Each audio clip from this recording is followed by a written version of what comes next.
আমার রাসূলুল্লাহর পাশে দাঁড়াবো। মা ইজাজত দিয়ে দিয়েছে, বাবাজি কোনো হাল হোক না কেন নবী ছেড়ে চলে আসবি না বাবা। ইয়া রাসূলুল্লাহ হাবিবাল্লাহ, আপনি যদি যান আপনার সঙ্গে যাব, আর আপনি যদি না যান আমাদেরকে বেরিয়ে দেবেন না, আমাদেরকে ফিরিয়ে দেবেন না। এ যুবকেরা ঈমান কোথায়? ঈমান কোথায়? ঈমান কোথায়? কিসের মুহাম্মদ দেখাও, কিসের নবীর উম্মত দাবি করো, কিসের মুসলমান দাবি করো? হ্যাঁ দুনিয়ায় তুমি বললে জানাজা হবে, হ্যাঁ দুনিয়ায় বললে তোমার জানাজাতে কোনো পীর সাহেব পীরজাদাও আসবে, হ্যাঁ তুমি বললে হয়তো মানুষ মুসলমান কোন মনে করে জানাজায় দাঁড়াবে, কিন্তু মনে রাখবে মিনহা খালাকনাকুম ওয়া ফিহা নুঈদুকুম ওয়া মিনহা নুখরিজুকুম তারাতান উখরা বলে যখন মাটি দিয়ে চলে যাবে, ওই কবরটা তোমার জন্য জাহান্নামের একটা গর্ত হয়ে যাবে। কেননা জীবনে তুমি আল্লাহ দ্বীনের জন্য কি করেছো বলো? আজকে আমরা সহজ ইসলাম পেয়েছি, সহজে মসজিদ পেয়েছি, সহজে মাদ্রাসা পেয়েছি, সহজে কোরআন পেয়েছি, তাই আজকে আমাদের মসজিদ মাদ্রাসার উপরে দরদ নাই, আমাদের মসজিদ মাদ্রাসার উপরে কোনো খেয়ালই না। আমাদের খেয়াল হলো বেঈমান জালিম অত্যাচারী কাফের বদমাই নেতাদের গদি কি করে বাঁচবে দিকেই খেয়াল। আল্লাহ পাক আমার নবী পাককে সবার আগে তৈরি করেছে। আমার আল্লাহ পাক আমার নবী পাকের নূর মোবারক থেকে পুরো কায়নাতকে তৈরি করেছে। মনে রেখে দেবেন, হযরতে জিবরাইল আলাইহিস সালাম আমার নবী পাকের দরবারে একবার আসলেন। এক তারিখে আসার সময় আমার নবী জিজ্ঞাসা করেছিলেন, ও হযরতে জিবরাইল আপনার বয়সটা কত? হযরতে জিবরাইল আলাইহিস সালাম বললেন, হুজুর এমনি ভাবে তো আমি বলতে পারবো না, তবে হ্যাঁ একটা নমুনা আপনাকে বলতে পারি। আল্লাহ যখন আমাকে বানিয়েছিল কোনো কিছুই আল্লাহ পাকের ছিল না, শুধুমাত্র আল্লাহ পাকের আরশ ছিল। ওই আরশের নিচে একটা নূরের পর্দা ছিল, ওই পর্দার নিচে আমাকে আল্লাহ থাকতে দিয়েছিল। আমি জিবরাইল যখন চোখটা খুলেছিলাম, ওই পর্দা দিকে যখন নজরটা পড়লো, আমি জিবরাইল অবাক হয়ে গেলাম। ওই পর্দার মধ্যে একটা নূরের ঝলক দেখেছিলাম।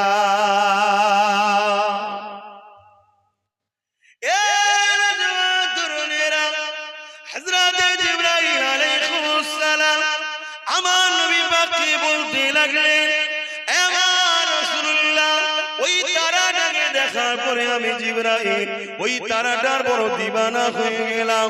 ওই তারাটাকে বড় দেখার জন্য তামান্না জাগলো, ওই নূরটার দর্শনের জন্য বড় বেচেন হয়ে উঠলাম। কি এমন যেন আকর্ষণ রয়েছে, আমি দেখার জন্য বড় পেরেশান হতে লাগলাম। ইন্তজার করতে করতে একদিন, দুদিন, এক বছর, 2 বছর, এমন করে যেতে যেতে 70,000 বছর কেটে গেল। ইয়া রাসূলুল্লাহ হাবিবাল্লাহ, তারপরে আবার একবার ওই নূরের চমক দেখতে পেলাম। এ যুবকেরা, তরুণেরা, হযরতে জিবরাইল আলাইহিস সালাম বললেন, ইয়া রাসূলুল্লাহ হাবিবাল্লাহ, ওই দ্বিতীয়বার দেখার পরে ওই নূরের উপরে আমার টান আরো বেড়ে গেল। আমি দিবানা হয়ে দেখার জন্য মতওয়ারা হয়ে গেলাম। ইয়া রাসূলুল্লাহ হাবিবাল্লাহ, আবার ইন্তজার করতে করতে 70,000 বছর কেটে গেল। তারপরে আবার একবার ওই তারা নূরের দিদার হলো। ইয়া রাসূলুল্লাহ, যতবার দেখি দেখার জন্য আগ্রহ পিপাসা তত বাড়ে। এইভাবে আমি ওই তারাটাকে 72,000 বার দেখেছি। আর একবার উদিত হওয়ার পর ওই নূরটা 70,000 বছর পর আবার জাহির হয়। এইভাবে ওই নূরটাকে আমি জিবরাইল 72,000 বার দেখেছি। আরো জোরে বলুন সুবহান।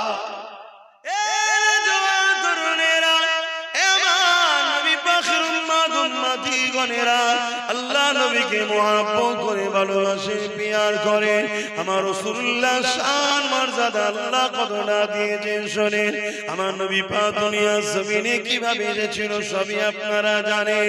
তবে এমন করে তবকার পর তবকা আস্তে আস্তে আস্তে আস্তে আমার নবী পাক দুনিয়ার জমিনে তালিবের পেছনাতে আমার নবী নূর চলে আসলো। যে সময় দাদার পেছনাতে নবী মুহাম্মদ রাসূলের নূর ছিল, ওই পিরিয়ডে পৃথিবীর জমিনে একটা রাজা ছিল, যে বড় অহংকারী রাজা, সে বড় ক্ষমতাশালী রাজা। সে অহংকার দেখিয়ে আল্লাহর কাবা শরীফকে ভাঙা স্বপ্ন দেখেছিল। আপনারা নাম জানেন বাদশা আব্রাহা বাদশাহ, কি নাম? আব্রাহা। মনে থাকবে আপনার?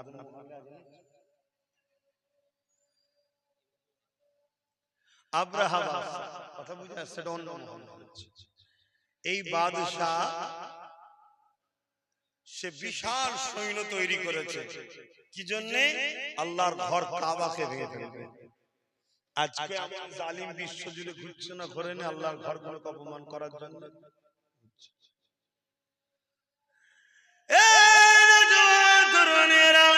আব্রাহা বাদশাহ বিশাল সৈন্য তৈরি করলো। এমন করে বিশাল কাফেলা নিয়ে আল্লাহর ঘর কাবা শরীফকে ভাঙার জন্য আগিয়ে আসতে লেগেছে। এবং আব্রাহা নিজে একটা বিশাল হাতির উপরে চেপে এমন করে কাবা দিকে আগিয়ে আসতে লেগেছে। বিশাল বাহিনী নিয়ে, অস্ত্র শস্ত্র নিয়ে, তীর বল্লম ধনুক নিয়ে, লোহা সজ্জিত করে নিয়ে এইভাবে তারা কাবাকে ভাঙার জন্য মক্কার জমিনের দিকে রওনা দিতে লেগেছে। কিছু দূর আগে আসার পরে শোনো গো, শোনো গো, শোনো গো, ওই আব্রাহা বাদশাহ তার সৈন্যদেরকে নিয়ে একটা ফাঁকা জায়গায় তাঁবু তৈরি করলো। ওই তাঁবু তৈরি করে নিয়ে সেনা প্রধানদের সঙ্গে আলোচনা করতে লাগলো।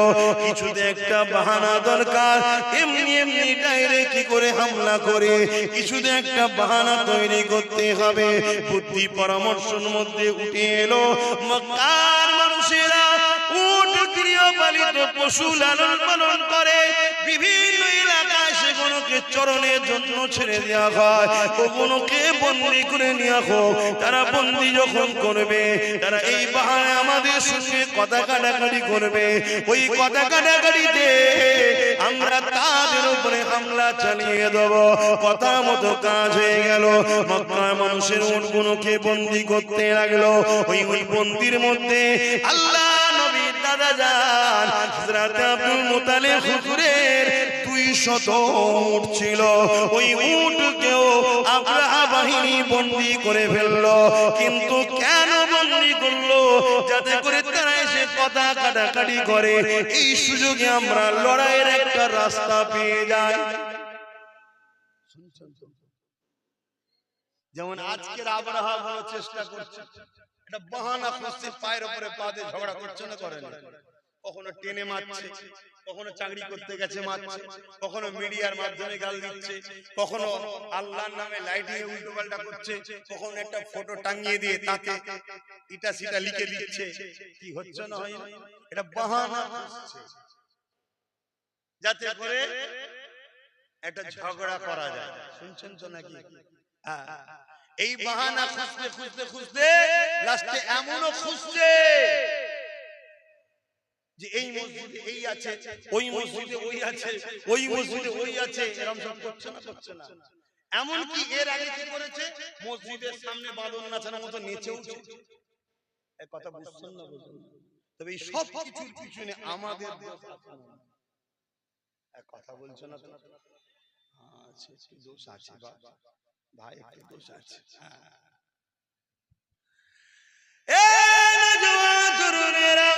কিন্তু অবাক করা বিষয়, 200 উট বন্দী হয়ে গেল।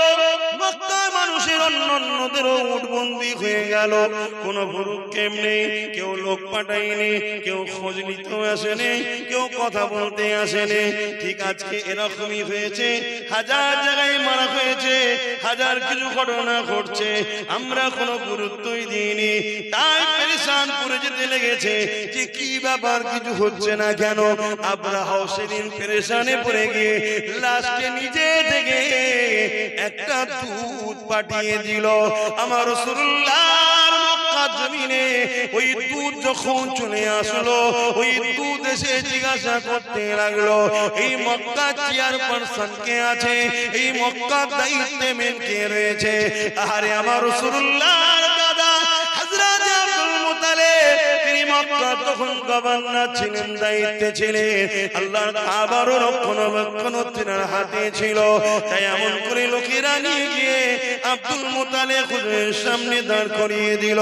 কিন্তু তার আগে একটা ছোট্ট বিষয়, আব্দুল মুত্তালিব হুজুরের ঘরে যখন ওই দুধটা, ওই পিয়নটা যখন ঢুকতে যাবে, সেই আব্দুল মুত্তালিবের মুখের দিকে নজর পড়েছে।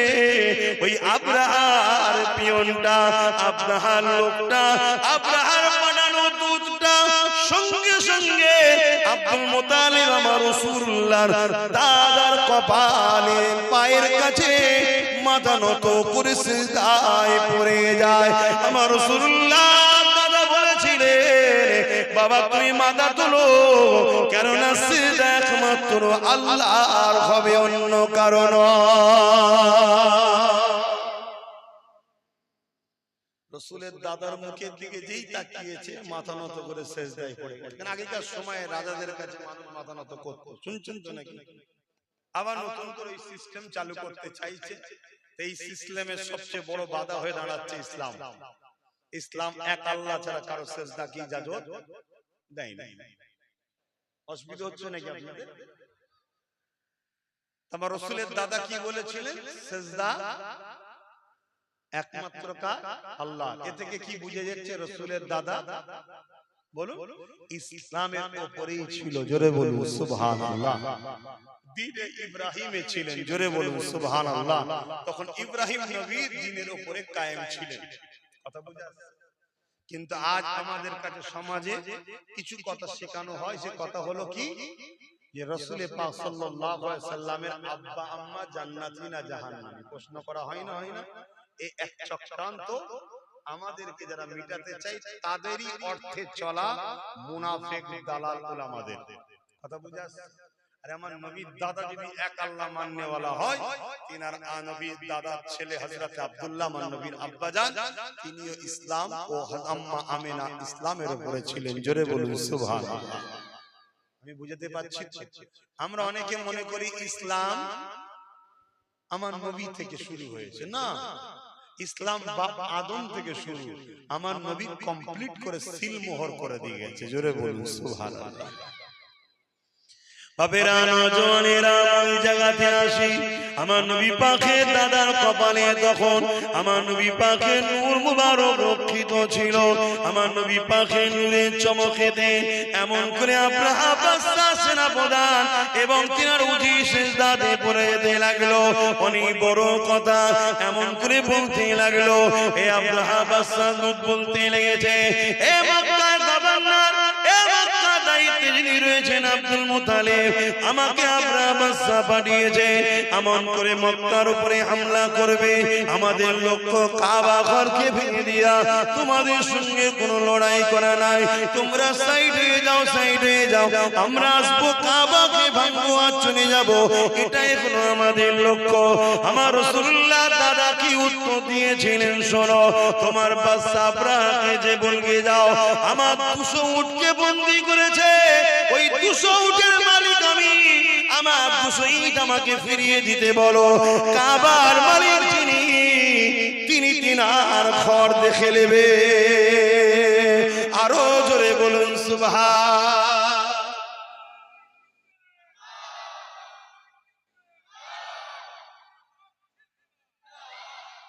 আল্লাহ। এই কথা শুনে দুধ বড় অবাক হয়ে গেল, এত সহজে ছেড়ে দিচ্ছে, এত সহজে ছেড়ে দিচ্ছে। তো এই জায়গায় ওই যে পিয়ন যে এসেছিল সে বলছে, এই কথাটা আপনি আব্রাহার কাছে গিয়ে বললে আরো বেশি সুবিধা হয়। আল্লাহ নবীর দাদা অনেক বড় কথা, আব্রাহার কাছে যাচ্ছে। আব্রাহা তাঁবুর মধ্যে একটা ঘর আছে, সেই ঘরের মধ্যে আছে চতুর্দিকে সৈন্য দিয়ে ঘেরা। কথা বুঝে আসছে? তো এই দুধ যে পিওন এসেছিল সে বলছে আপনি একটু বাইরে দাঁড়ান, আমি ভেতরে গিয়ে রাজা মশাইকে আপনার সম্বন্ধে একটু জানাই, জানিয়ে এসে আপনাকে নিয়ে যাব। তা ওই আব্রাহার যে পিওন ছিল সে গিয়ে আব্রাহাকে বলতে লেগেছে, আরে যিনি আসছে ইনি মক্কা সর্দার এবং ইনার মধ্যে কিছু বাত আছে, একটু সাবধানে আপনি কথা বলবেন। এই রাসূলের দাদা তারিফ শুনে না আব্রাহা বড় অহংকারী ছিল, সে রেগে গেছে। আরে তুমি আমার খাও, ওর প্রশংসা করো, ওর গুণ গাও, ডাকো ডাকো, আমি পৃথিবীর সবথেকে শক্তিশালী রাজা, আমি যে কোনো দেশ, যে কোনো মুলক, যে কোনো জায়গাকে আমি যে কোনো সময় কব্জা করে নিতে পারি, আর তুমি আমাকে একটা সামান্য ব্যক্তির সম্বন্ধে তুমি কি শোনাচ্ছ? হায় রে বোকা, সে তো জানে না যে কাকে ডেকেছে। যখন আমার নবীর দাদা ঘরে ঢুকছে আর ওই জালিম অত্যাচারী আব্রাহা যেই নবীর দাদার দিকে তাকিয়েছে, নূরে মোহাম্মদ রাসূলের এতে নজর পড়েছে, উঠে দাঁড়াতে লেগেছে। জোরে বলুন সুবহানাল্লাহ, আরো জোরে বলবেন না সুবহানাল্লাহ। আমি আগে বললাম না, দিলে হুজুর রাখেন, জালিম যত বড়ই হোক সে আপনাকে দেখে সম্মান করবে, ঘাবড়ে যায়। কথা কিছু মাথায় ঢুকছে?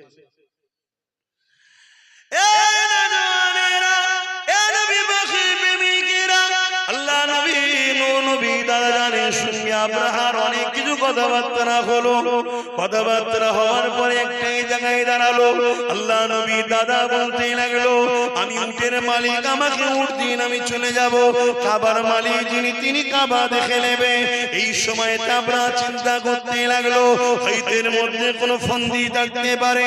তাই সেনা প্রধানকে ডেকে বলল, যাও এই আব্দুল মুতালিব সাহেবকে নিয়ে গিয়ে আমার বিশাল সৈন্য বাহিনীটাকে একটু দেখিয়ে দাও। যদিও গোপনে গোপনে প্ল্যান রাখে, আমার বাহিনী দেখো যেন ঘাবড়ে যায়। এ যুবকেরা, তরুণেরা, ওই সময় যে সৈন্যদের মধ্যে দেখে ওই বাহিনীর মধ্যে একটা বড় হাতি ছিল, যে হাতির উপরে আব্রাহা বাদশা বসে এসেছে। বিশাল বড় জঙ্গলি হাতি, যার গর্জনে মানুষ অজ্ঞান হয়ে মারা যায়। স্পেশাল করে আব্রাহা বলল, আমার সওয়ারি হাতিটাকে দেখাবে। আল্লাহ নবীর দাদাকে যখন ওই হাতির সামনে নিয়ে যাওয়া হয়, মন দিয়ে শুনুন, হাতি ওই দিকে মুখ করেছিল, পিছন দিক দিয়ে রাসূলের দাদাকে নিয়ে যাওয়া হচ্ছে। এমন করে কোন এক সময় যখন হাতি এই দিকে ঘুরেছে, যখনই ঘুরেছে আমার নবীর দাদার দিকে নজর পড়েছে। হাতি তার ক্ষমতা অনুযায়ী তার ছুটের মতো জোরে জোরে হেঁটে এসে নিজের সোর আর মাথা দিয়ে আমার নবীর দাদাকে সিজদায় পড়ে যায়। আরো জোরে বলুন সুবহান। প্রধান তো দেখি অবাক, ই কি হলো, আমি কি দেখাতে নিয়ে এসেছি, কি দেখছি? আরে তোদের কপালে তো নাই যা দেখার, হাতি দেখে নিয়েছে। যেখানে গেলে বিপদ আছে, কথা বুঝে আসছে? পরের দিন অনেক বড় কথা, পরের দিন সমস্ত জীব জন্তুকে নিয়ে যাওয়া হচ্ছে। ওই হাতিকে কোনোভাবে কিন্তু আর রাজি করতে পারে না, কেন ও দেখেছে রাসূলের দাদার কপালে নূরে মুহাম্মদ রাসূল রয়েছে। কথা বুঝে আসছে? লাস্টকে বাদ দিয়ে লড়াই গেল, অনেক বড় কথা। আল্লাহ আবাবিল পাখি পাঠালো, আপনারা সবাই জানেন। সেই পাখি মুখে করে ডানা করে একটা করে পাথর ছেড়ে ছেড়ে ছেড়ে ছেড়ে এমন করে পুরো আব্রাহা ও তার সৈন্য সামন্তরকে আল্লাহ ধ্বংস করে দিয়েছিলেন। বলুন সুবহানাল্লাহ। আসুন আমরা ঈমানের দিকে মজবুত হই, আল্লাহ সাহায্য আসবে। আজকে যত আব্রাহা চালা আছে এদের উপর আল্লাহর লানত আসবে, আযাব আসবে, এরাও ধ্বংস হয়ে যাবে। কিন্তু আমাদেরকে পরিবর্তন হতে হবে, আমাদেরকে পরিবর্তন হতে হবে। আল্লাহ আমাদেরকে রাসূলের প্রেম ভালোবাসা আমাদের অন্তরে ভরিয়ে দেন। জোরে বলুন সুবহানাল্লাহ। মনে রাখবেন, আজ এত সাহস ধরার পিছনেও একদল মুনাফিক রয়েছে। শুনছেন না? শুনেন না? একদল আছে। আপনি আমাকে ছোট বলে কথাকে অবজ্ঞা করবেন না, অবজ্ঞা করবেন না। মনে রাখবেন, আমরা একটা মসজিদকে হারিয়েছি, জানেন তো নাকি? কি নাম জানো? কত তারিখে জানো? বলো। 6 তারিখে একটা মসজিদকে কিন্তু আমরা হারিয়েছি। কি হারিয়েছি না হারাইনি? পৃথিবীতে যুগে যুগে যতদিন বাঁচবেন নিজের ছেলেকে বলবেন, বাবারা শোনো, আমার আল্লাহ ঘরকে মিথ্যা ইলজাম দিয়ে জালিমরা চক্রান্ত করে মসজিদকে শহীদ করে দিয়ে তাকে খনন করে হাজারো চেষ্টা করেছে, অন্য কিচ্ছু প্রমাণ পাওয়া যায় না। প্রমাণ পাওয়া গেছে ওখানে 500 বছরেরই মসজিদ ছিল, তার আগে কিছু ছিল না। জোরে বলুন সুবহানাল্লাহ। তারপরও জোর করে নিয়েছে। আর আমাদের সমাজের একদল গাদ্দার ছিল, তারা ভেতরে ভেতরে সেটিং করে কেসকে উইথড্র করে নিয়েছে। কথা মাথায় ঢুকছে? হ্যাঁ, আমার কথা মিলিয়ে দেখবে, একটু সার্চ করুন। বাপেরা, নওজোয়ান তরুণেরা, এই দুনিয়া আমাদের জন্য চিরস্থায়ী নয়, চলে একদিন যেতে হবে। ইসলাম জুলুম করার ইজাজত দেয়নি, জুলুম করাকে হারাম করেছে, কিন্তু নিজের অধিকারকে বুঝে নেওয়াটা ইসলাম ফরজ করেছে। মনে রাখবেন, জান বাঁচানো ফরজ, নিজের অধিকারকে বুঝে নেওয়াটাও ফরজ। এ যুবকেরা, তরুণেরা, বাপেরা, ইসলাম কারো ধর্মের উপরে আঘাত দিবার ইজাজত দেয়নি, তাই কখনো দিওয়া যাবে না। কিন্তু নিজের ঐতিহ্যের উপরে কেউ জুলুম করলে সেখানে প্রতিরোধ করে তোলার ইজাজত ইসলাম দিয়েছে। এ যুবকেরা, তরুণেরা, আজ আমি জানতে চাইছি, আজ আমরা এত হবার পরও, আজ আমরা এত লাঞ্ছিত, এত বঞ্চিত হওয়ার কারণটা কি? যেদিন মাত্র 313 জন ছিল, বদরের জমিনে 1000-এর উপরে সৈন্য নিয়ে অত্যাচারী শাসক আবু জেহেল, উতবা, সাইবা, আবু লাহাবরা এগিয়ে এসেছিল মদিনার উপরে হামলা করবে বলে, মদিনার নিরীহ বাচ্চাদেরকে হত্যা করবে বলে, মদিনার মায়েদের উপরে জুলুম করবে বলে, মদিনাকে ধ্বংস করে দিবার জন্য। এ যুবকের আল্লাহ নবী, নূর নবী, দয়ার নবী মাত্র 313 জনকে নিয়ে আগিয়ে গেলেন। কি জন্য আগিয়ে গেলেন? বাবারা, ওরা যদি মদিনায় ঢুকে পড়ে বিশৃঙ্খলা তৈরি করবে। মদিনার বাচ্চারা রয়েছে, মদিনার বুড়োরা রয়েছে, মদিনায় নারীরা রয়েছে, ওদেরকে মদিনায় ঢুকার আগে ওদেরকে ওখানে রুকে বুঝাবো, কথা বলবো, আলোচনা ওখানে হবে। চলো বাবা। এই যুবকেরা, তরুণেরা, যেতে যেতে যেতে বদর নামক স্থান একটা দেখা গেল। সেই জায়গাতে অলরেডি ওরা পৌঁছে গেছে। আল্লাহ নবী দিক থেকে রওনা দিলেন। আবু জেহেলের দিকে রয়েছে 1000-এর উপরে, তাদের হাতে অস্ত্র রয়েছে, তরোয়াল রয়েছে, তীর রয়েছে, বল্লম রয়েছে।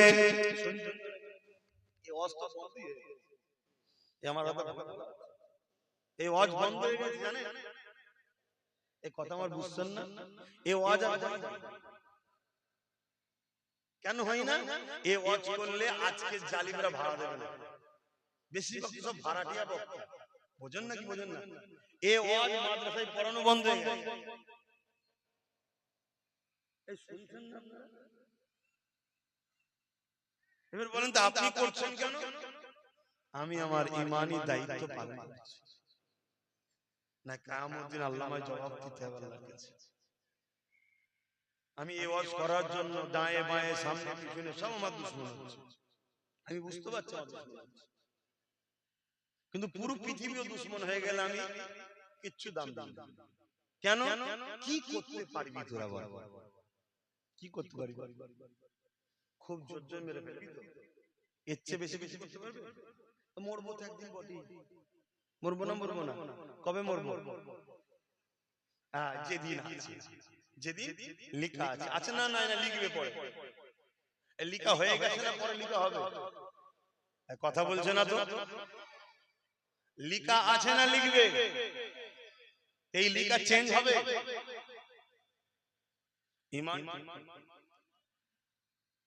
আর গাদ্দার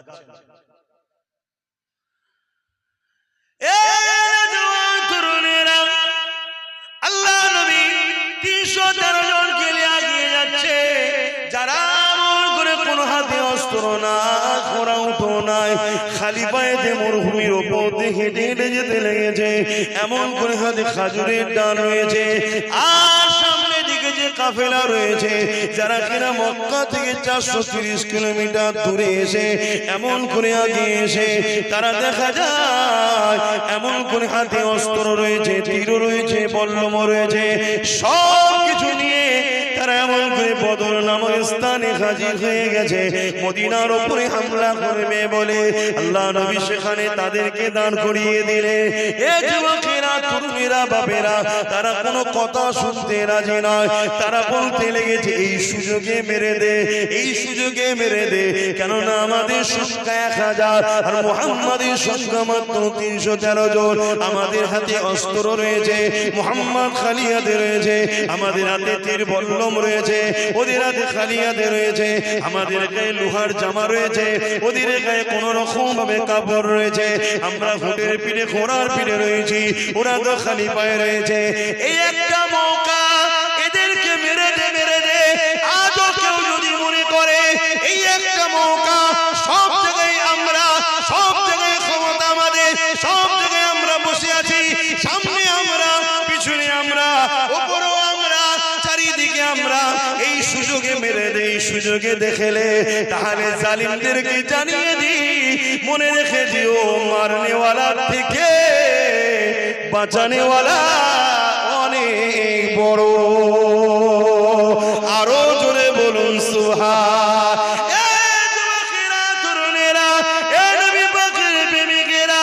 আমাদের অন্যায়টা কোথায় হয়েছে? আমরা সব হাত খালি করে দিয়েছি, যা ছিল একে ওকে তাকে দিয়ে দিয়ে শেষ করে দিয়েছি।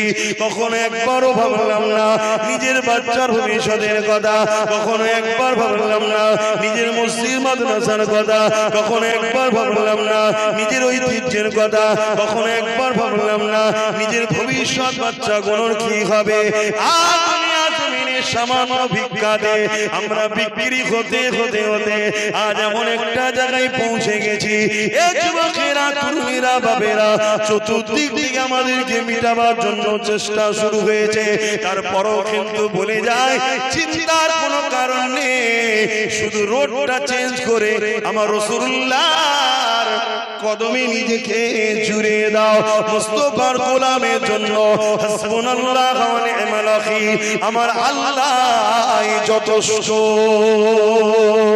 আরো জোরে বলুন সুবহান। নিবার হয় না, না নিবার হয় না, আমি তো ডিউটি পালন করছি বাপ, আল্লাহর কাছে ধরা না পড়ে যায়, ডিউটি পালন করছি, আগেও করেছি আজও করছি, নিবার হয় না, না নিবার হয় না।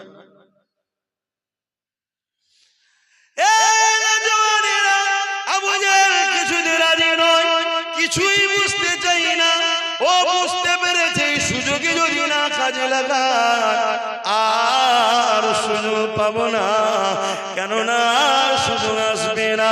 তাই আবু জেহেল রেডি হয়ে গেল, আর আমার রাসূলুল্লাহ আসমানের দিকে মুখটা তুলে বলতে লেগেছে আল্লাহ আপনি যথেষ্ট। এই বলে নবী আমার কাতার সিধে করতে লেগেছে, কাতার সিধে করতে লেগেছে। এ যুবকেরা তরুণেরা যেমন একজন সেনা কমান্ডারের কাজ, ওই নেতৃত্ব রাসূল দিয়ে সোজা করতে লেগেছে। ওই কাতার দেখতে দেখতে দেখা যায় ওই কাতারে দুজন ছোট ছোট বাচ্চা রয়েছে, একজনের নাম মাস আর একজনের নাম মুআজ। এই দুটো বাচ্চাকে দেখে আল্লাহ নবী দাঁড়িয়ে গেলে, বাবারা তোমরা এখানে কি করছো বাবা? এটা কোনো খেলা করার মাঠ নয় বাবা, যাও মায়ের কাছে ফিরে যাও বাবা, এ ময়দান থেকে চলে যাও বাবা। জালিমদের আজ কত অস্ত্র শস্ত্র রয়েছে বাবা, তোমার মা বড় কষ্ট পাবে বাবা, ঘরের ছেলে ঘরে ফিরে চলে যাও। বাচ্চা দুটো কাঁদতে শুরু করে দিল, ইয়া রাসূলুল্লাহ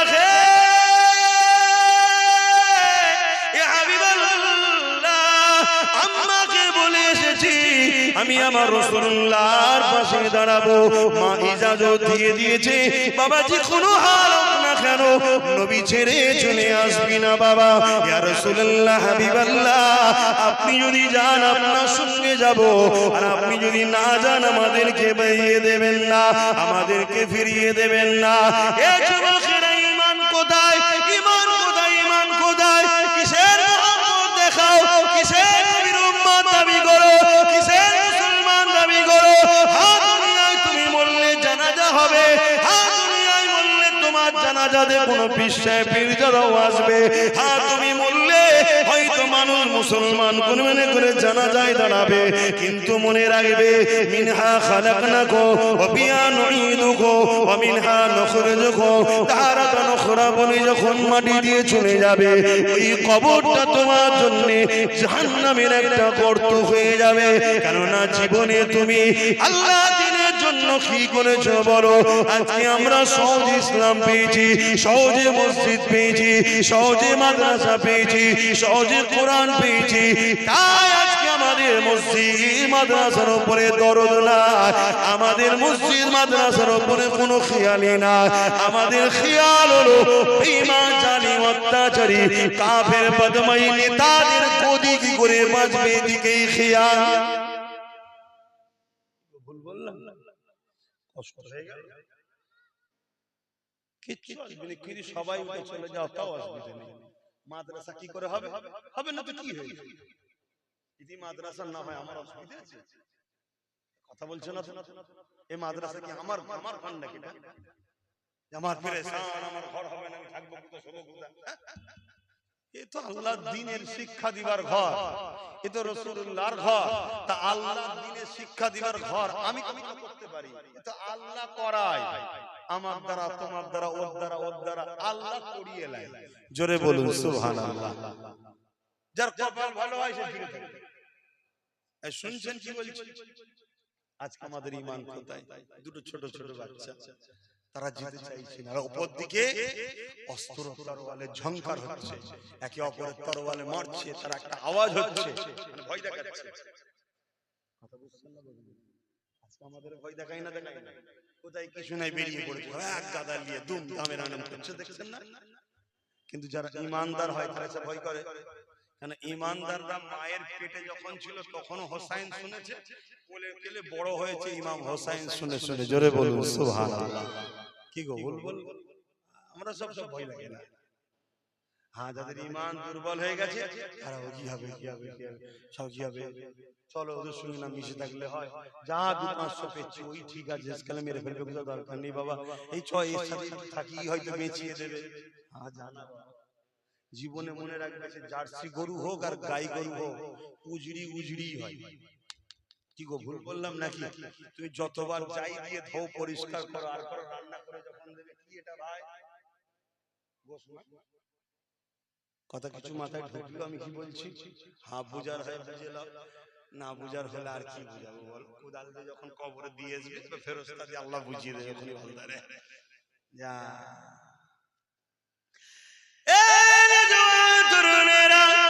আল্লাহ নবী বাচ্চাদেরকে বুঝাতে লেগেছে, আর তাদের চোখের পানি বেরোতে লেগেছে, বাচ্চাদের বলতে লেগেছে, ইয়া রাসূলুল্লাহ, হে হাবিবাল্লাহ, হুজুর আপনি আমাদেরকে এখান থেকে সরিয়ে দেবেন না, হুজুর আপনার সঙ্গে থাকার ইজাজত দেন। আল্লাহ নবী বাচ্চাদের এই কাকুতি বিনতি দেখে আহারে রহমতের নবী ইজাজত দিল বড় ভাইটাকে। ঠিক আছে, মায়ের কোলে দুটো সন্তান খালি হয়ে যায়, এটা কেমন লাগে? একটা ভাই বড়কে ইজাজত দিলাম, তুমি ঘরে ফিরে চলে যাও। ছোট ভাই হাউমাউ করে কাঁদতে শুরু করে দিয়েছে, ইয়া রাসূলুল্লাহ, হাবিবাল্লাহ, আমি কেন বড় হয়ে এলাম না? আমার নসিব কেন বড় হলো না? আমি যদি বড় হতাম বদরের জমিনে আল্লাহ নবীর সঙ্গে দ্বীনের জন্য, আল্লাহর জন্য, হকের জন্য, রাসূলুল্লাহর জন্য দাঁড়িয়েছিলাম, কিয়ামতের দিনে এটা আল্লাহকে বলতে পারতাম। এইভাবে বাচ্চাটা কাঁদতে লেগেছে।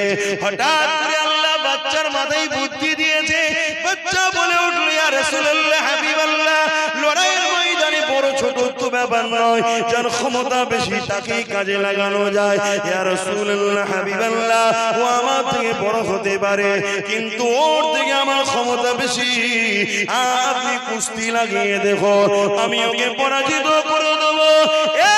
যুবকেরা, তরুণেরা, এই যে নেশা, এই যে কান্না, এই যে রাসূলুল্লাহর সঙ্গে থাকার ইচ্ছা একটা, যদি আমি নবীর কাতারে দাঁড়িয়ে আর জালিমদের তরবারে আমার দর থেকে কল্লাটা আলাদা হয়ে যায়, কত সুন্দর না হবে? কিয়ামতের দিনে আমি আল্লাহর কাছে পেয়ারা হয়ে বেহিসাব জান্নাতি হয়ে যাব। আরো জোরে বলুন সুবহান। এটাই নেশা তো নাকি? আরে কথা বলো, এটাই নেশা। আর আমাদের নেশা, আমাদের এই নেশা আছে? আমাদের জান লাগলে, মাল লাগলে আমরা অন্য জায়গায় খরচ করি, অন্য জায়গায় দিচ্ছি, দিনই কি দিচ্ছি, কিন্তু আমরা হকের পক্ষে থাকতে পারছি না। কেন? এর কারণ ওই বললাম, আমরা গুস্তাখে রাসূল হয়ে গেছি, বিয়াদবে রাসূল হয়ে গেছি, তাই আল্লাহ আমাদেরকে নিচ্ছে না, আল্লাহ নিচ্ছেন না। মনে রাখবেন, যদি কেউ মনে করে আমরা না হলে ইসলাম চলবে না, আমি ওই মুসলমানকে জানাই তোমার ইসলাম সম্বন্ধে ধারণাই নাই, ধারণাই নাই। আল্লাহ তোমাকে নিয়ামত দিয়েছে, নিয়ামতের কদর যদি করতে না পারো, আল্লাহ কেড়ে নিয়ে অন্যজনের হাতে তুলে দেবে, অন্যজনের হাতে দিয়ে দেবে।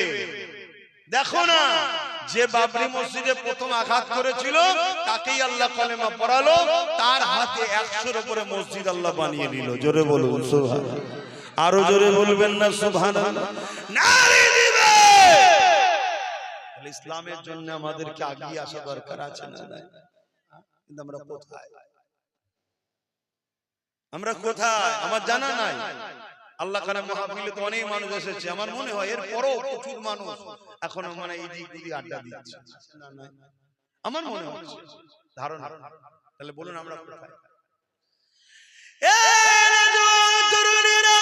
হযরত মাজার মুআদ দুই ভাই আজ থেকে 1450 বছর আগে আল্লাহর জন্য, রাসূলের জন্য, দ্বীনের জন্য যে সংগ্রাম, যে কুরবান দেখিয়েছিল, আজ আমাকে সেই আলোচনা করতে হচ্ছে।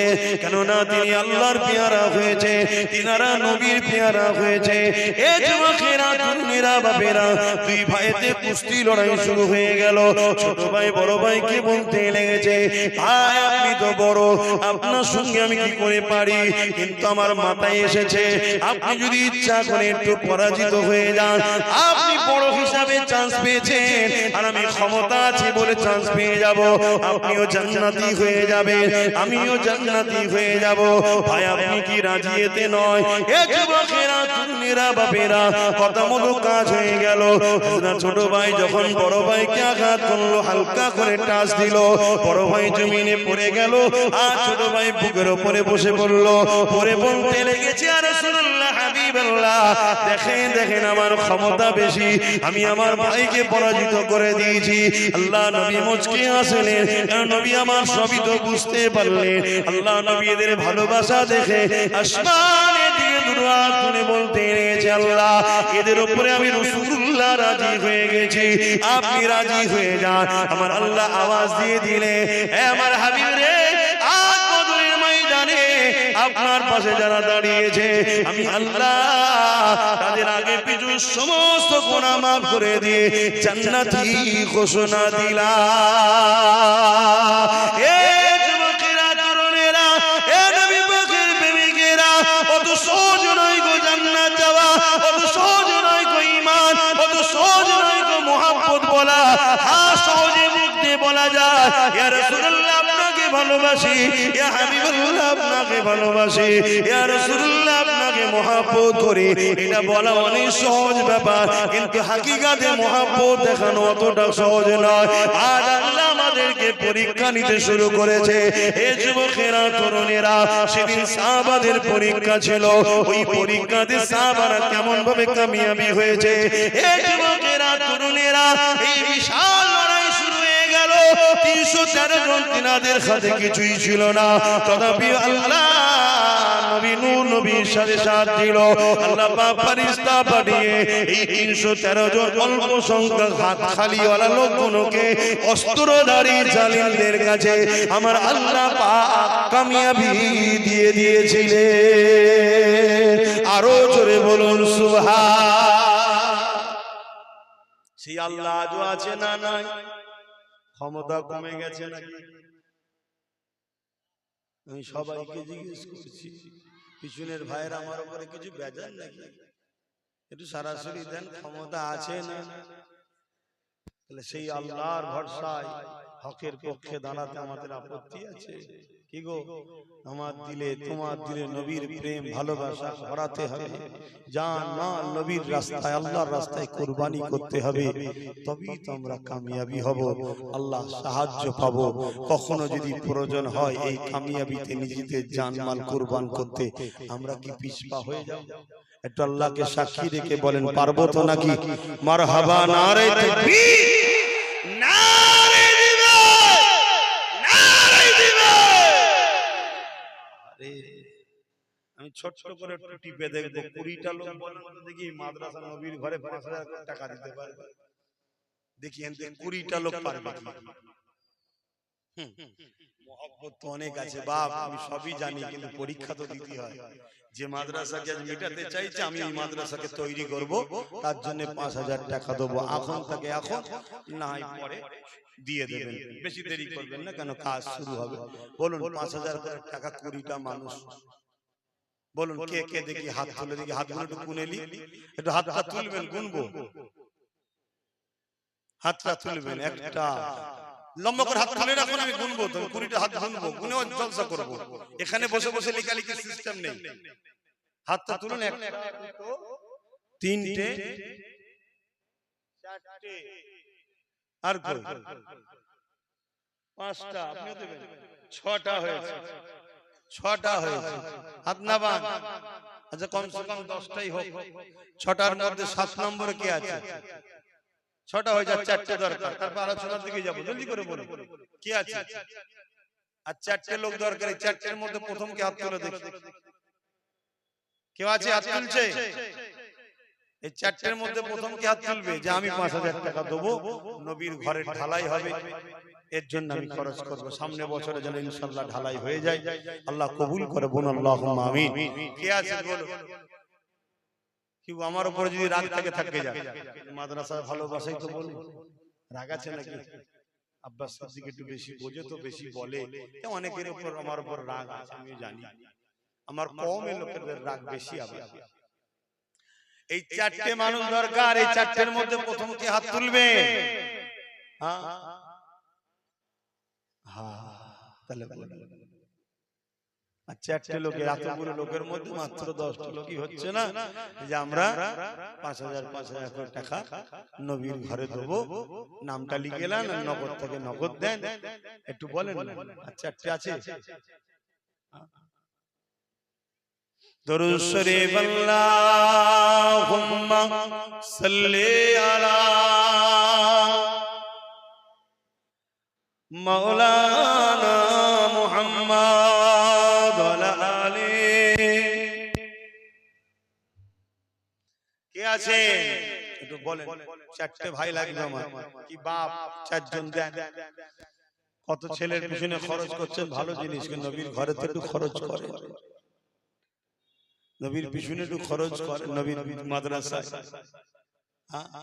একটু বলবেন। কেউ হাত তুললে বলবেন যে 4টে মানুষ দরকার, এই 4টের মধ্যে প্রথম কে হাত তুলবেন? কি গো 4টে ভাই পাওয়া যাবে না? বেশি তো চাইনি, 10,000 বলিনি, 20,000 বলিনি, মাত্র বলেছি 5,000 টাকা। যারা নাম লিখছেন একটু দেখবেন, অনেকে আবার হাত তুলতে ভয় খেতে পারে, কেন এখন তো দান করেও নিরাপদ নেই, কথা বুঝে আসছে? যারা মাদ্রাসাকে মিটাতে চায় তাদের কিছু, মানে কি বলে, তাদেরই দলের লোক কিছু আমাদের ঘরের মধ্যে রাখা আছে, তারা সূরাতে সকলে মুসলমান, কিন্তু আমাদের কণ্ঠকে, আমাদের বারন্তকে সবসময় পিছন থেকে রুখে রেখেছে।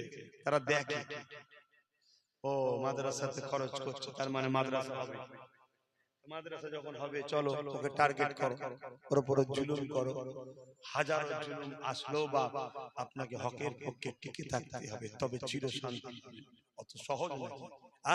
আল্লাহ কি ঠিকালে বসে আছে জান্নাত দিতে হবে? তুমি প্রেমের ইজহার করো, ভালোবাসা দেখাও, আর ভালোবাসা তো বিপদ না এলে তো বোঝা যায় না, ভালোবাসা বিপদ না এলে বোঝা যায় নাকি? সুখের দিনে কি প্রেম ভালোবাসা বোঝা যায়? একটু বিপদ এলে তখন বোঝা যায় যে ভালোবাসা আছে না গেছে। বলেন, একটু হাত তুলবেন। কে আছে? একজন মানুষ হাত তুলে বলুন যে আমি দেবো। 4 জনের মধ্যে কটা নাম হলো? তোমরা দেখো না গো কটা নাম হয়েছে? এখানে একটা লিখেছো, দুটো আছে, সব মিলিয়ে কটা হলো বলো? ফোনে একজন বলেছে আল্লাহ দানকে কবুল করে, বলো আল্লাহুম্মা আমিন। 7 জন হয়েছে, তাহলে 3টে দরকার তো। এতগুলো মানুষের মধ্যে থেকে 3টে নাই, তোমরা দিচ্ছ বলেই তো হচ্ছে, এভাবেই তো করতে হবে। আর তুমি যদি বলো যে দেবো না, এই মাদ্রাসাকে এক্ষুনি 3 তলা করে দিবার লোক আছে, এক্ষুনি করে দেবে, কিন্তু সেখানে নামাজের শিক্ষা, রোজার শিক্ষা সব হবে, কিন্তু রাসূলুল্লাহর বিরুদ্ধে শেখানো হবে। বলো না এক্ষুনি করে দেওয়া হবে। কথা কিছু বুঝছেন না, বোঝেন না? ওইগুলো বেরিয়ে দুনিয়া মাই ঘুরে বেড়াবে, তারা সব আলেম ওলামা সাধারণ মানুষের কাছে যে নামাজ রোজা হজ যাকাত সব বুঝাবে, শুধু গাছের মূলটা কেটে নেবে, ঈমানটাকে কেটে নেবে। পাতা থাক, ডাল থাক, ফল থাক, সব থাক, ঈমানটা নেবে। কথা কিছু বুঝছেন না, বুঝেন না? ইও চলছে বাবা। ব্রিটেনের মাটির তলায় খ্রিস্টানদের গোপন মাদ্রাসা, তারা কোরআন হাদিসকে রিসার্চ করছে, করে কোন কোন পয়েন্টে মুসলমান শেষ হবে সেসব গুলো বার করছে তারা। আল্লাহ নবী বলেছেন একটা সময় আসবে আমার উম্মতের উপরে যেমন ক্ষুধার্ত পশুগুলো খাবারের থালির উপরে ঝাঁপিয়ে পড়ে, আমার উম্মতের মধ্যে একদল ক্ষুধার্ত পশুর নাই জালিম অত্যাচারীরা ঝাঁপিয়ে পড়বে। সাহাবা হুজুররা জিজ্ঞেস করলেন, ইয়া রাসূলুল্লাহ, হাবিবাল্লাহ, সেদিন কি আমার ভাইদের সংখ্যা কম হবে, অর্থাৎ উম্মতের? আল্লাহর নবী বললেন, না, সংখ্যা কম হবে না, অনেক হবে। তারপরও তাদের উপরে হামলা হবে কেন? আল্লাহর নবী বললেন, তাদের মধ্যে দুটো বুড়াই ঢুকে যাবে। একটা বুড়াই হলো তারা দুনিয়াকে লোভে পড়ে যাবে, দুনিয়ার লোভে পড়ে যাবে, দুনিয়ার লোভে পড়ে যাবে। আমাদের মধ্যে চিন্তা হয় 5000 টাকা খরচ হয়ে যাবে, এটা লোভ, দুনিয়ার লোভে পড়ে যাবে। দুনিয়া সামান্য ভিক্ষার জন্য আমরা জালিম অত্যাচারীদের পায়ের তলার জুতো হয়ে গেছি, এই একটা।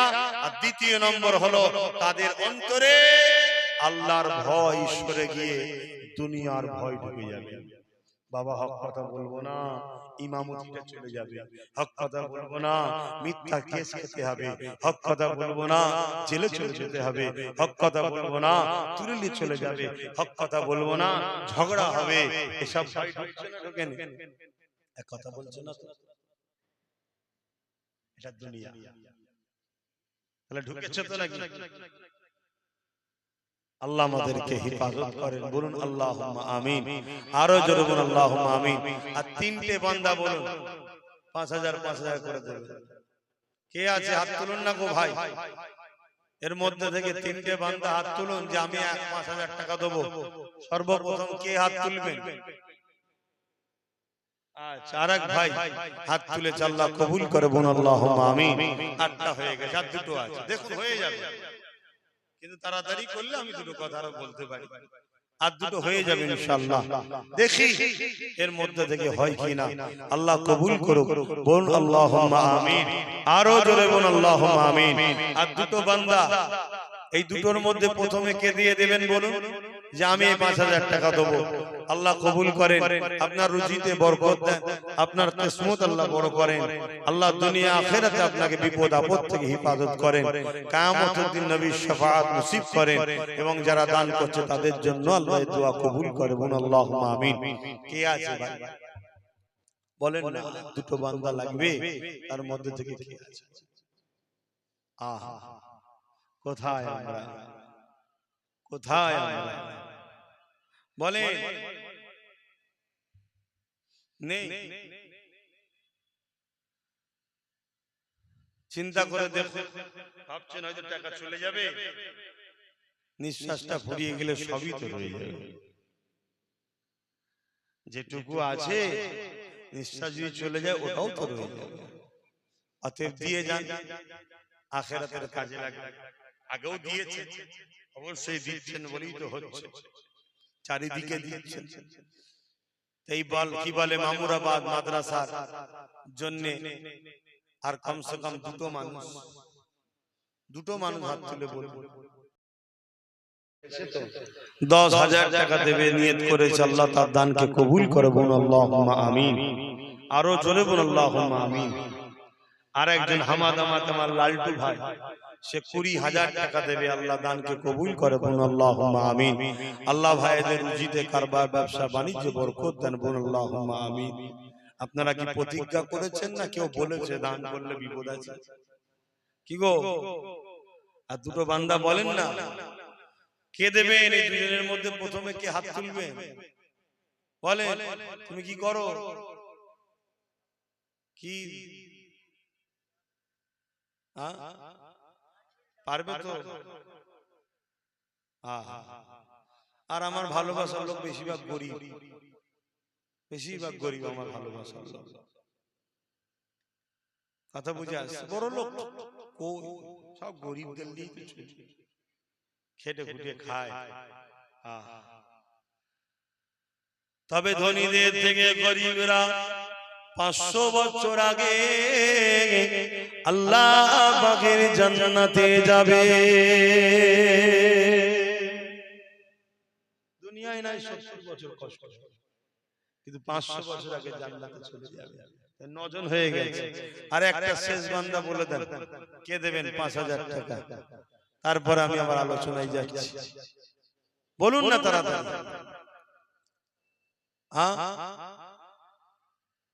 কেউ এর মধ্যে থেকে আর একজন 5,000 টাকা দেবেন?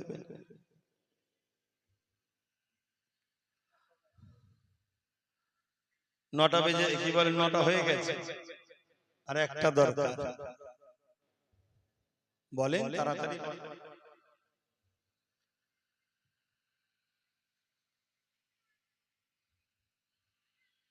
আর একটা বান্দা হাত তুলে বলুন না 5,000 টাকা দেবেন আমার নবীর ঘরে।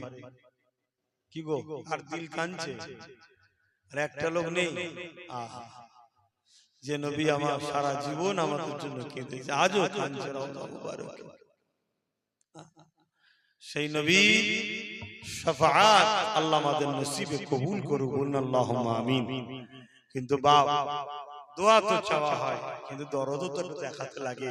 কি পরীক্ষা কেন দিতে হয়? স্কুলে একটু দেখতে লাগে কে কেমন লেখালেখি করে, কে কেমন পড়াশোনা করে। তাই একটা বান্দা পরীক্ষা, আল্লাহ নবীর ঘরে 5,000 টাকা দেবেন। কে আছে? কি চিন্তা করছিল এতক্ষণ ধরে? কি চিন্তা করছিল? ভাইয়ের জন্য বিপদে পড়ে দিলে নাকি? আমার ওই একটা ভাই দেবে 5,000 টাকা, আল্লাহ কবুল করুন আল্লাহুম্মা আমিন। এই দুজনকে আচ্ছা, দুজনে 5,000 দেবে, আল্লাহ কবুল করে বলুন আল্লাহুম্মা আমিন। আরো জোরে বলুন আল্লাহুম্মা আমিন। বল্লভপুরে মাদ্রাসার যিনি সেক্রেটারি ছিলেন মাহবুব চাচা, তিনার সাহেব যেটা ছোট ছেলে বাপের রুহের মাগফিরাতের জন্য 5,000 টাকা নিয়ত করেছে, আল্লাহ কবুল করে বলুন আল্লাহুম্মা আমিন। আরো জোরে বলুন আল্লাহুম্মা আমিন। আল্লাহ কবুল করে। 13টা হয়ে গেল, চেয়েছিলাম কটা? 20টা। তারপরে দেখলাম যে হয়তো গরিব মানুষ, ব্যবসা বাণিজ্য হয়তো খারাপ, তাই কমিয়ে 10টা করেছিলাম, 13টা হয়েছে। আল্লাহ পাক চাইলে 20টা হয়ে যাবে, বলুন ইনশাআল্লাহ। চিন্তা ভাবনা করে দেখেন, অনেক ছেলে আছে মা বাপ চলে গেছে, মা বাপ চলে গেছে, সেই মা বাপের সবরে সানিতে স্মৃতিতে নিয়ত করে দাও যে আমি 5,000 টাকা দেবো আমার আব্বা আম্মা সবরে সানির জন্য। বা অনেকের বাপ মা হায়াতে আছে, আল্লাহ তাদের বাপ মার হায়াত দারাজ করুক, এই নিয়তে দেবো যাতে আমার আব্বা আম্মা সুস্থ থাকে, সেই নিয়তে দেন। কেউ হয়তো বেকার আছে, আমাদের পাশে মিনাখার নাসির ভাই, সে 5,000 টাকা দেবে, আল্লাহ কবুল করে বলুন আল্লাহুম্মা আমিন। 14টা হয়ে গেছে, কথা বুঝে আসছে? এরম নিয়ত করে করে দেন, আল্লাহ কবুল করেন। আমার দাদা পীরের সিলসিলার মানুষ আপনারা, আপনার আব্বারা আমার দাদুদের ঘরে দিয়েছে, তারা নিয়ে মসজিদ মাদ্রাসা হয়েছে, আপনারা এখন দিচ্ছেন, আমরা করছি, আমাদেরও কিছু কিছু দিতে হয়, অবদান আছে না? নাই, দিই না, একটু দেন আপনারা, আল্লাহ কবুল করে বলুন আল্লাহুম্মা আমিন। 14টা হয়েছে, চিন্তা ভাবনা করে দেখুন আর কে কি দেবে। 5,000 করে যদি আর 6টা ভাইতে দেন, তাহলে আল্লাহ শুকরিয়া, আমি যেটা বলেছিলাম 20টা হয়ে যাবে, আল্লাহ কবুল করে বলুন আল্লাহুম্মা আমিন। বাপেরা, নওজোয়ান তরুণেরা, এ নবী পাকের প্রেমিকেরা, দুনিয়াটা হলো পরীক্ষার জায়গা। আল্লাহ কাউকে ধনী করে পরীক্ষা নেবে, আল্লাহ কাউকে গরিব করে পরীক্ষা নেবে। তবে আমার নবী সাহাবা হুজুরদের উপরে যে পরীক্ষা হয়েছে, ওই পরীক্ষা বড় কঠিন পরীক্ষা হয়েছে।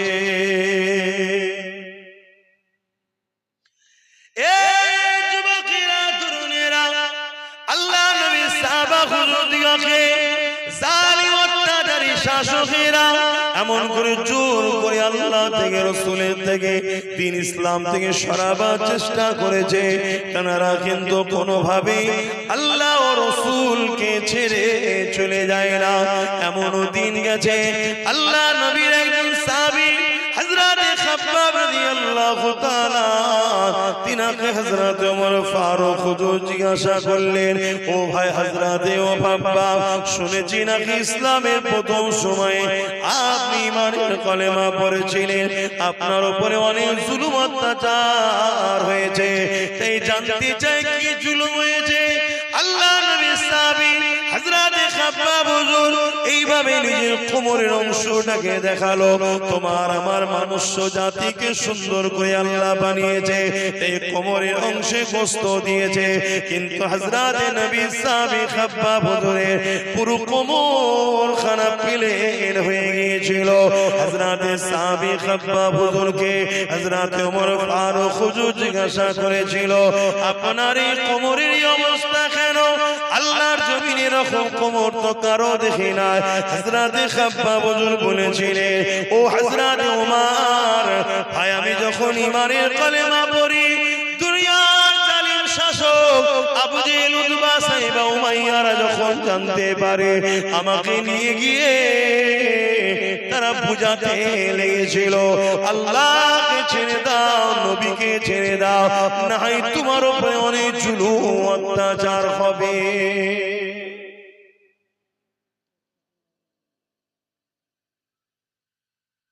জুলুম হবে অনেক, ছেড়ে দাও।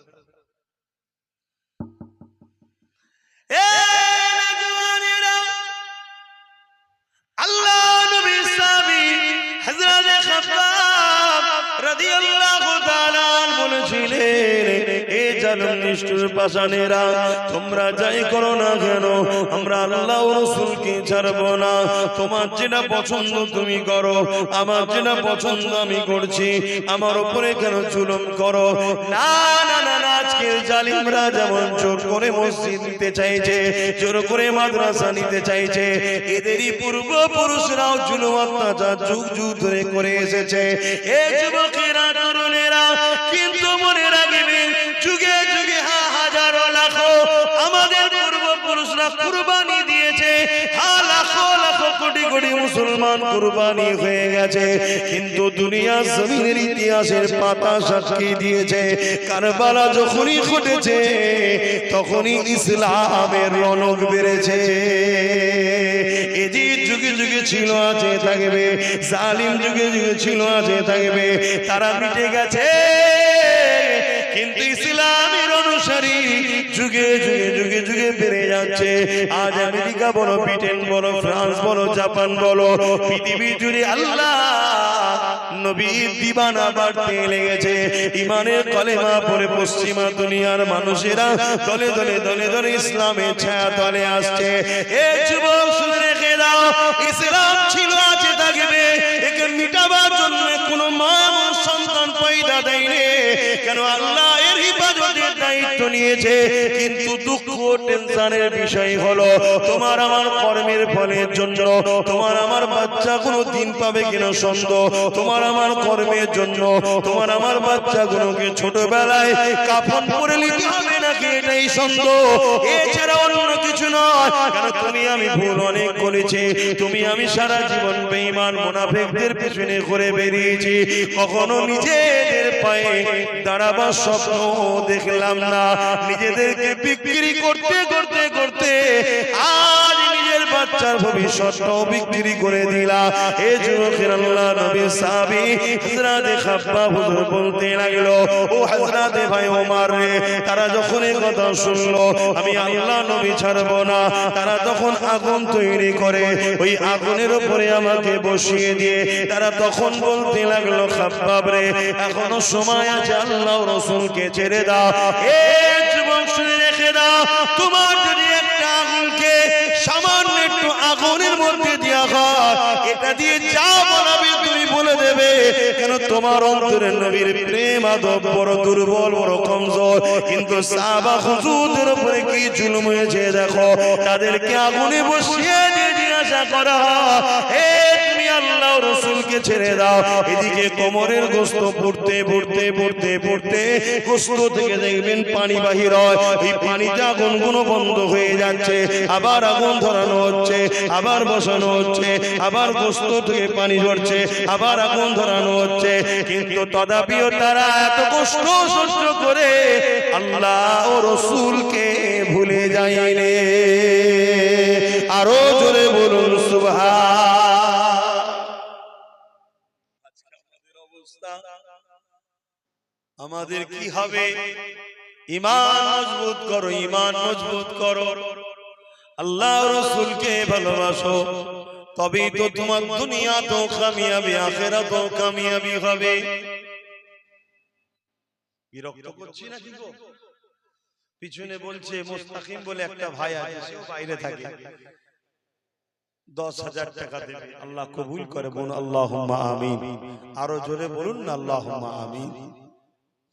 এখান থেকে আর কি ভাইদের মন যাচ্ছে না যে আমি 5,000 দেবো? 14টা তো হয়েছে, 6টা ভাই কি দেবেন না? বলেন না 5,000 করে দেবেন না?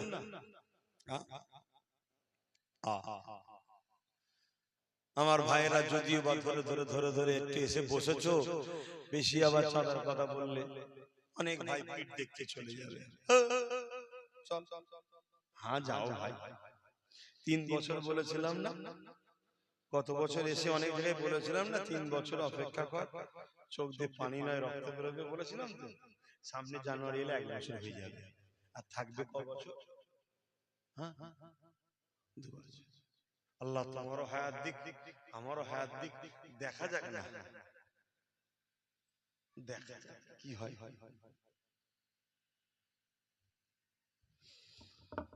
তবে বিগত দিন যা বলেছি আজকে হাড়ে হাড়ে বুঝছো না বুঝুনি?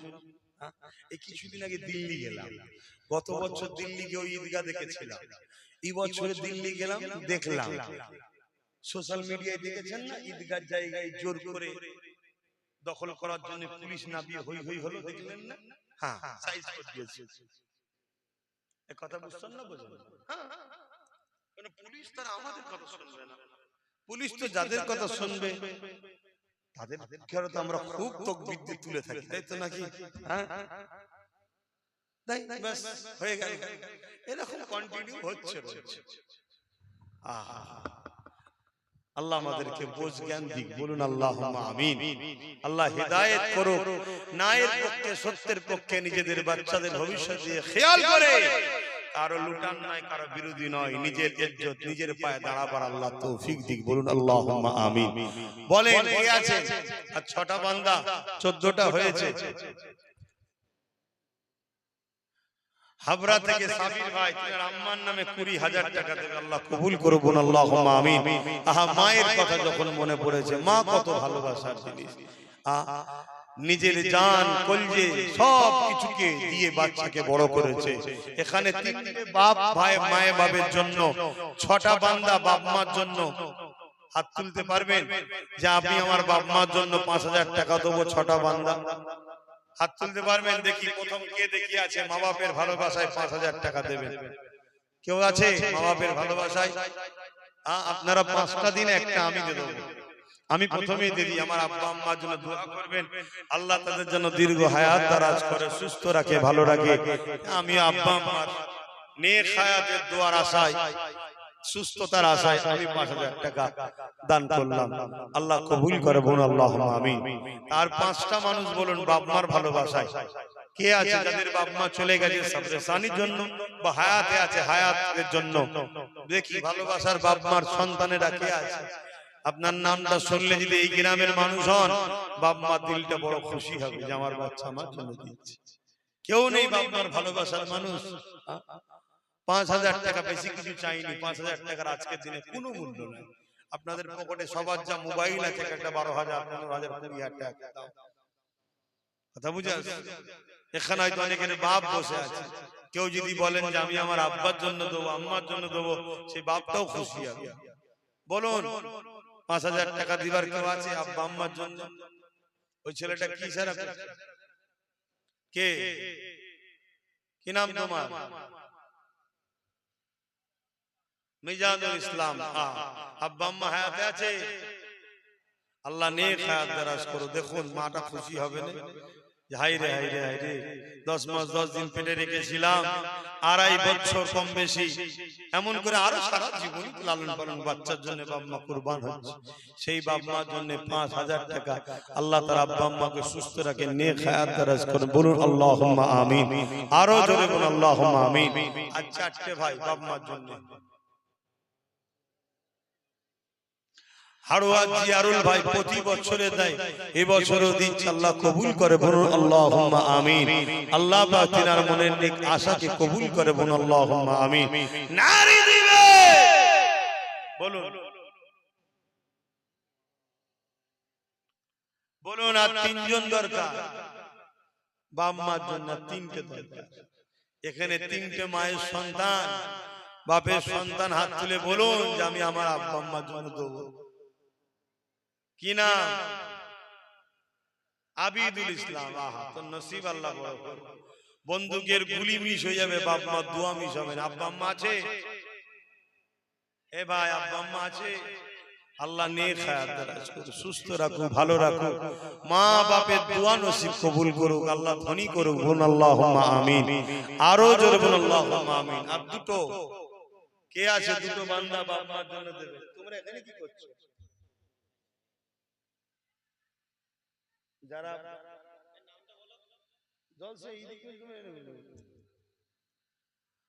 আর দুটো ভাই বলুন। ও কি নাম জানো? তোর নাম ভুলে গেছি। হ্যাঁ, মিজানুর। আমার আর এক মিজানুর উত্তর আফজানগর, দক্ষিণ উত্তর আফজানগরে। আল্লাহ কবুল করেন। আব্বা আম্মা আছে? আল্লাহ নেক হায়াত দারাজ করুক, সুস্থ রাখো, ভালো রাখো। মা বাপের দোয়ায় ভাইকে নসিবওয়ালা করুক, রুজিতে বরকত দিক। বলুন আল্লাহুম্মা আমিন। আরো জোরে বলুন আল্লাহুম্মা আমিন। নারী দিবে। আর একটা শেষ আল্লাহর বান্দা বলুন যে আমি আমার আব্বা আম্মার জন্য দেব। তাহলে 20টা হয়ে যাবে। 20টা চেয়েছিলাম প্রথমে, 20টা আল্লাহ মিলালো। আল্লাহ কবুল করেন। আর একটা কে আছে? আর একটা আল্লাহর বান্দা বলুন আব্বা আম্মা স্মরণে দেবেন 5,000 টাকা। কেউ নেই? দেখুন প্রতিষ্ঠানের জলসা, প্রতিষ্ঠানের দিকে একটু খেয়াল করতে হবে। তো হবে, তবে এখান থেকে পড়াশোনা করে পরবর্তীতে আবার ছেলেরা আলেম হাফেজ হবে, তারা দিনের আলোচনা করবে। বলেন একটা কে আছে? শেষ বান্দা হাত তুলে বলেন আমার আব্বা আম্মার জন্য দেব। কেউ নেই এখানে? আর একটা বান্দা বলেন না।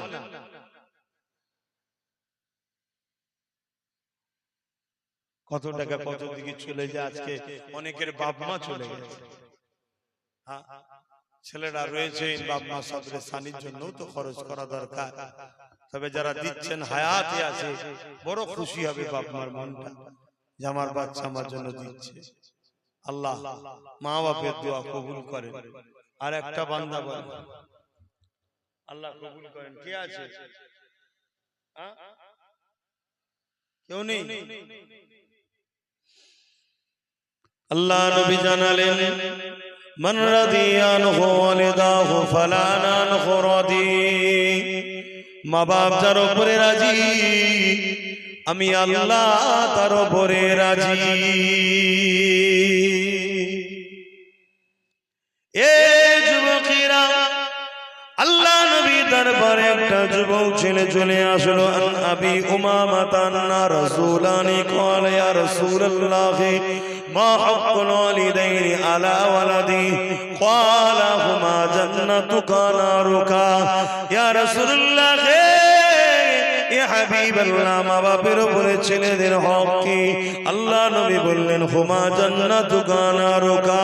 বাবা ছেলেরে, তোমরা যদি মা বাপকে নারাজ করো জাহান্নামী হয়ে যাবে, আর মা বাপকে যদি রাজি করতে পারো আল্লাহ পাক তোমাদেরকে জান্নাতি বানিয়ে দেবে। যে মা বাপ তোমার আমার জন্য কতটা কষ্ট করেছে, এই যুবকেরা তরুণেরা সেই মা বাপকে ভালোবাসো, পিয়ার করো, তাদের দেখভাল করো, তাদের কথা মতো চলো। দুনিয়া জমিনে যাদের রয়েছে দোয়া চাও, আর যাদের চলে গেছে আল্লাহ দরবারে মাগফিরাতের জন্য দোয়া কামনা করো, তাদের কবরগুলোকে জিয়ারত করো। মান যারা কবরা আবাইহি আও আহাদুহুমা ফি কুল্লি জামাআতিন গফারাল্লাহু ওয়া কুতিবা বাররা। বাপ মায়ের উভয়ের অথবা একজনের কবরটা যে ছেলেটা জিয়ারত করবে আল্লাহ পাক তার কবর তার কপালে লিখে দেবে মা বাপের খেদমতগার ছেলে জাহান্নাম থেকে নাজাত পেয়ে গেছে। বলেন না বাবা।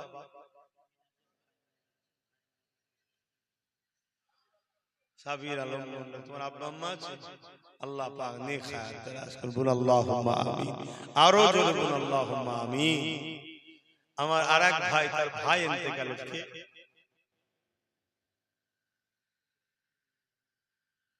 আচ্ছা, আরেক আগে দিয়েছে মিনহাজ, তার ভাই, তাই তো ইন্তেকাল হয়ে গেছে, ভাইয়ের জন্য 5000 টাকা দেবে। আল্লাহ কবুল করে, বলুন আল্লাহুম্মা আমিন।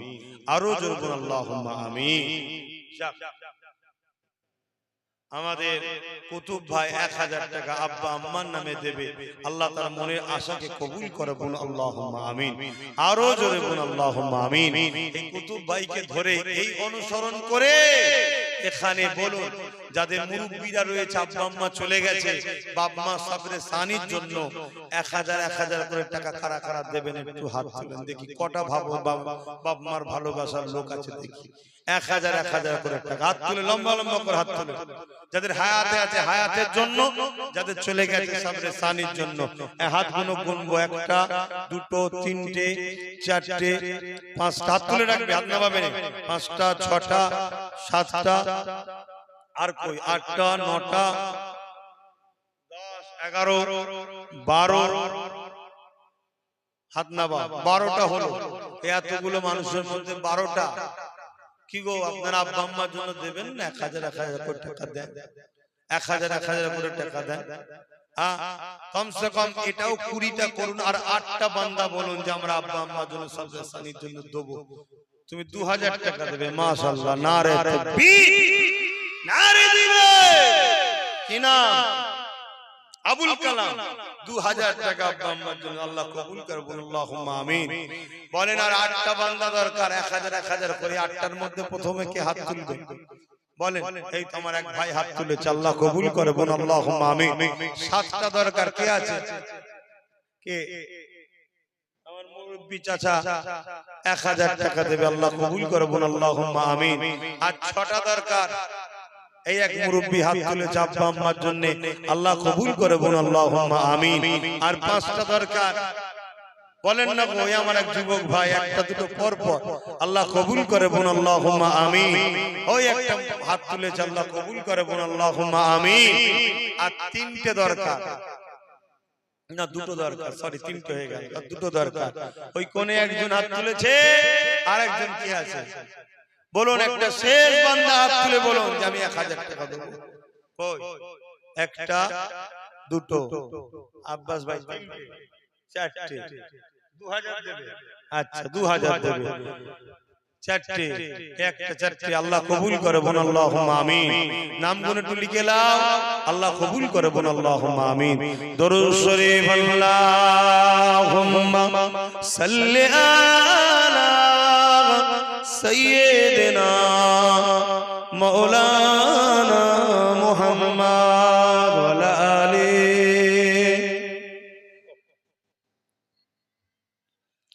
আমার বাপজানেরা আসেন একটু নবী পাককে সালাম দিয়ে নি। ও সময় যারা দাঁড়িয়ে আছে একটু ভেতরে ঢুকে আসবেন, দোয়া হবে। হে নবী সালাম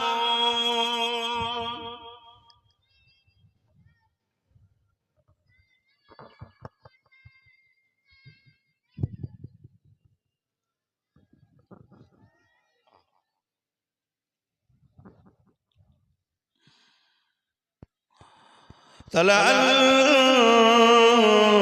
البدر علينا من شنيات الوداع وجب الشكر علينا ما دنا لله عهداي يا نبي سلام يا رسول سلام يا حبيب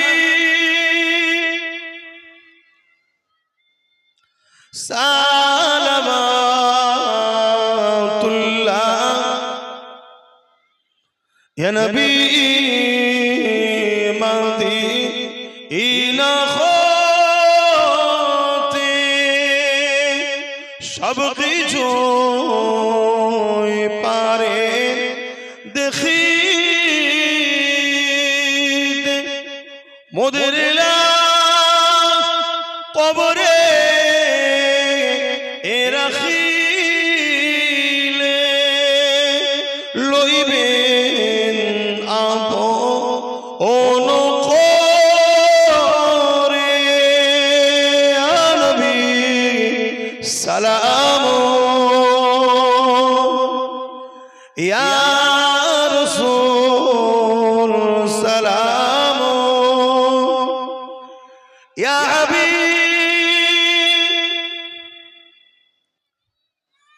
সালামা। সকলে বসুন বালাগাল।